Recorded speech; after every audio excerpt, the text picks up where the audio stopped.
हर चीज़ को नियंत्रण जो है वो शरीर का मस्तिष्क से होता है और बाकी शरीर जो है वो इसी मस्तिष्क के संदेश निर्देश के अनुसार काम करता है।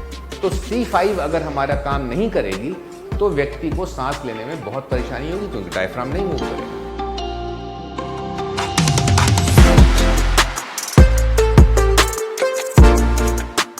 नमस्कार, मैं डॉक्टर आशीष कुमार श्रीवास्तव हूँ, न्यूरोसर्जन दिल्ली में कार्यरत। शरीर की संरचना जितनी जटिल है उसकी कार्य प्रणाली उससे भी ज़्यादा जटिल है। हर चीज़ को नियंत्रण जो है वो शरीर का मस्तिष्क से होता है, दिमाग से होता है, ब्रेन से होता है। अब ये सामान्य ज्ञान है कि यदि दो चीज़ों को आपस में मिल के सामंजस्य से काम करना है तो जो निर्देश है वो यहाँ से जाएगा भी और यहाँ पे जो स्थिति है या जो काम हुआ है उसका वापस ब्रेन को आएगा।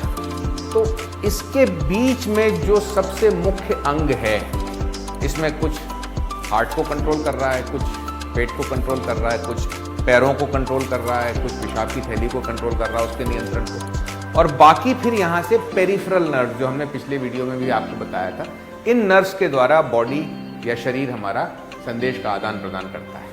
सर्वाइकल, डॉर्सल या थोरैसिक, लंबर और सेक्रल और कॉक्सीजियल, इनमें से जो नर्व जिस स्तर पे निकलेगी वो जाके एक विशिष्ट अंग को नियंत्रण करेगी। जैसे हमारा जो हाथ है, कंधे की इस मांसपेशी से लेके और उंगलियों की छोटी छोटी मांसपेशियां जिनको चलाती हैं, उनकी सप्लाई सर्वाइकल स्पाइन की चौथी नर्व से लेके और आखिरी C8 तक नर्व से होती है। हम जो श्वास लेते हैं, सांस लेते हैं, तो श्वास लेने के लिए हमारे को दो चीज़ों की ज़रूरत होती है, दो तरह की मांसपेशी। एक तो ये जो धड़ में जो पसलियां हैं ये सिकुड़ती चौड़ी होती हैं, जिसके कारण ये जो थोरैक्स है, जो हमारा छाती है, उसका प्रेशर पॉजिटिव और नेगेटिव होता है।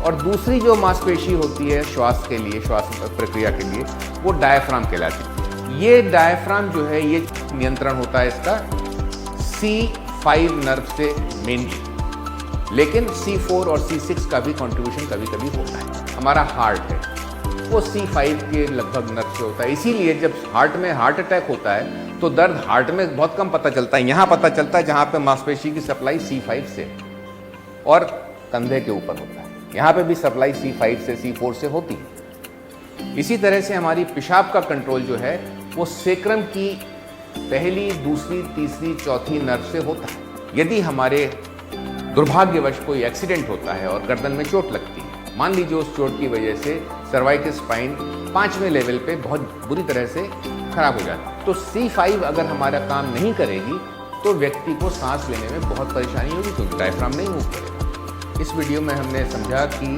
शरीर का हर अंग मस्तिष्क से भी जुड़ा है, स्पाइन से भी जुड़ा है, नर्व से भी जुड़ा हुआ है और उसके कार्य करने के अंदर इन सब का प्रमुख भूमिका है।